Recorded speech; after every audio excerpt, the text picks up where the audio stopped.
Hello everyone, Memory here. BloodyMineTrapper is the build that I decided to league start for 3.16. At the time of making this video, I'm half regretting the decision because Seismic Trapper is the most common league starter at the beginning of this league.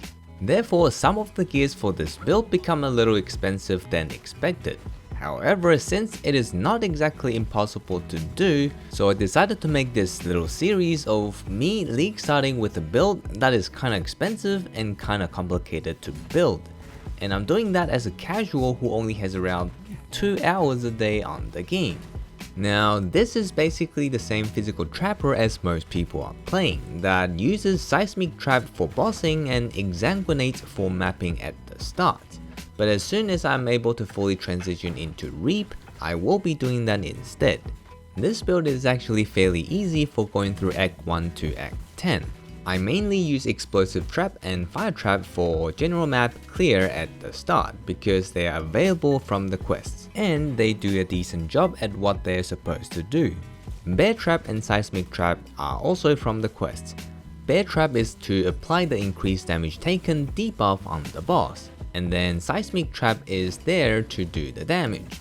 And that is the basic gist of the build before I hit the maps. As for the gears, they are just random 4 links that I found on the ground or bought from the NPC and gave it an elk stone.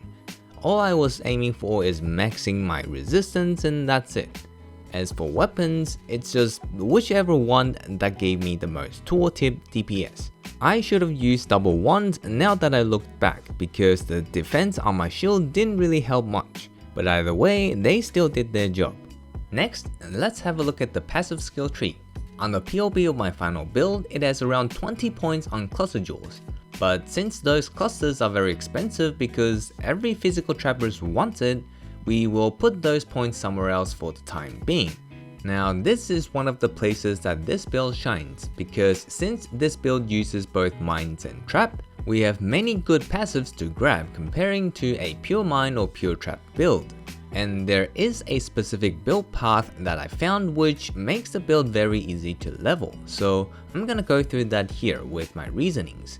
First thing you want to grab is Blood Siphon because you will be needing some strength for this build, and some early life is good for your survivability. Next one is Expeditious Munition because that is the closest trap masteries available. You want to get the trap cannot be damaged mastery because if they are destroyed before they are activated, you do no damage. Next, you want to follow this path to grab the one with evil here and get the resistance mastery. This is extremely helpful and I think it is one of the best passives and mastery to get early on because this circle alone basically renders most of the chaos damage in the story into wet noodle slaps. Plus it also makes it easier for you to max your elemental resistance. The next thing you want to rush is Charisma with the life efficiency mastery, followed by the Master Trapper with Skitterbot Reservation Efficiency Mastery. You should also grab the Conqueror's Efficiency Gem from the quest and slot it in here, because after you have those, you can open all 5 auras for this build and still have just about enough mana to cast your spells. These auras are Vitality and Harrow of Purity linked with Arrogance to reserve life, and then Skitterbot's Zealotry and Petrified Blood reserving mana.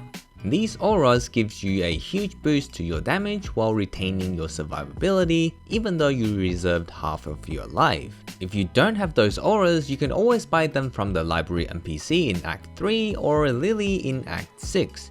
While you are buying the gems, you also want to grab the Stone Golem for more life regen, and then Arcanist Brand, Assassin's Mark, increased duration, and faster casting if you have the socket slots for them. These gems will be in the final build, so might as well get used to them now.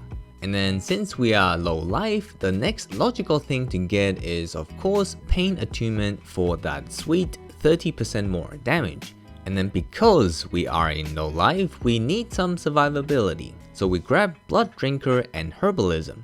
We grab those 2 life passives first because we want the plus 50 life and the 2% life regen mastery. After that, you want to get the Growth and Decay with reduced damage over time taken, and the Leaf Shade passive next to it. Because after switching to low life, damage over time will be your biggest weakness. so you want to combat them with these life regen passives. After that, you want to get some trap passives, since you are basically a pure trapper up until this point, so these will give you the best damage and utilities that you need. So you grab the Assassination and Saboteur here, and then Unstable Munition with 5 additional trap masteries. We then come back for some survivability again, grabbing the Written in Blood and Revenge of the Hunted for more life. And if you are short in resistances, you can also grab the Survivalist over here for the time being. At this point, you are almost ready to make half of the transition to use mines. So you want to get some crit passives first, because you will still be getting damage now and you won't be losing too much damage right after the transition. These passives are Heart Seeker with the crit multi to unique enemies mastery and doom cost. At this point, you should almost be finished with the stories and have enough currency to buy yourself a 4 or even 5 linked Tremor Rod. I even saved up a bit for a 6 link because it is fairly cheap for this league. Getting the rod is easy, but getting the right colors is difficult because green is its off color and we need 3 of them. I used at least 2 green bench crafts and got lucky with mine in 2 goes. You will definitely need 3 greens and 2 red.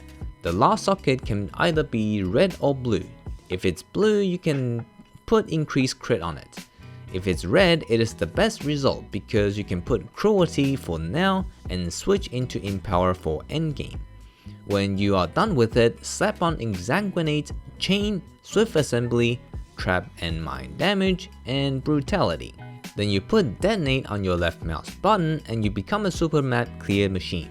Since you are now using mines, you want to grab Successive Detonation with Mines Cannot Be Damaged Mastery ASAP. And also the Volatile Mines over here. Volatile Mines increases detonation speed, which will be a very noticeable difference on reducing the damage delay, especially when you are facing the Scourge monsters. Speaking of detonation speed, you should also get the Sun Blast Belt to reduce your trap duration, because it is a cheap solution before you get the Cluster Jewel later to solve this problem. Finally, I want to mention that you might want to get an amulet that gives you all 3 stats, and if you ever need stats, the 30 stat passives are very accessible for this build. And near the end of the act, you want to buy the Inertia Jewel and put it in this socket over here. It is a 1 chaos jewel and it perfectly solves your strength problem. It is in the final build, so it will stay there forever. At this point, you should be at around level 70, finish Act 10, and you should be strong enough to complete at least 3 Ascendancy trials. This build is designed to still have decent life regen while having Righteous Fire on in the future, so it should be fairly easy to complete the Labyrinth trials, especially you have most of your life regen in place. For my final trial, I was able to ignore all the traps because my health bar does not move all that much while I stand on them, which is quite hilarious. Anyways, my personal suggested order for the Ascendancy passives are Perfect Crime, Pyromaniac, then Chain Reaction. Bomb Specialist would be the last one, and it is recommended to have before you go into maps, because you need the detonate and throwing speed to clear the Scourge monsters safely. This order is based on my personal experience, but it shouldn't matter too much in any other order if you want to do your own things. Now you will feel like you are fairly squishy and possibly not enough damage to start doing maps at this point. The squishy part is either because you don't have max elemental resistance, you don't have enough life on your gear, or you are using a tabula rasa and you don't have enough armor or evasion. The damage part is most likely because your gems are not high enough levels yet. A large portion of their damage actually comes from gem level. You want the majority of your gems to be around 18, especially your Exsanguinate and Reap, before you can smoothly go into maps. So I'd suggest to farm Blood Aqueduct or something for a while before you start mapping. Get your gem levels up and make some currency to buy gears at the same time, focusing on maxing your resistances and get as much life and armor as possible. It shouldn't take you too long as most of the gears I bought are 3 to 5 chaos at max. I bought 2 rings and a helmet that gives me 30 plus to all elemental resistances with some life, and the shoes that give movement speed, life, and 30 all resistances. Next, I bought the cheapest 5-link chest piece that gives me decent armor and life. That's it, the rest of the stat on it doesn't matter. I picked the armor energy shield base because it will be easier to chrome. If you have more currency lying around, you can also buy the anomalous gems in my POE that are affordable. Anonymous trap and mine damage and reap will be the two most important ones you want to get first. Reap will be your main bossing skill, so the sooner you level it up, the better.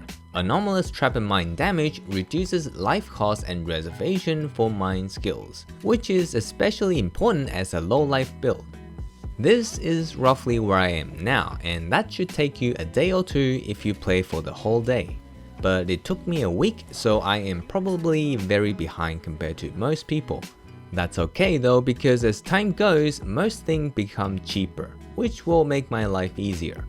I personally didn't exactly follow this order for my passive tree, because this is the first time I league start with this build.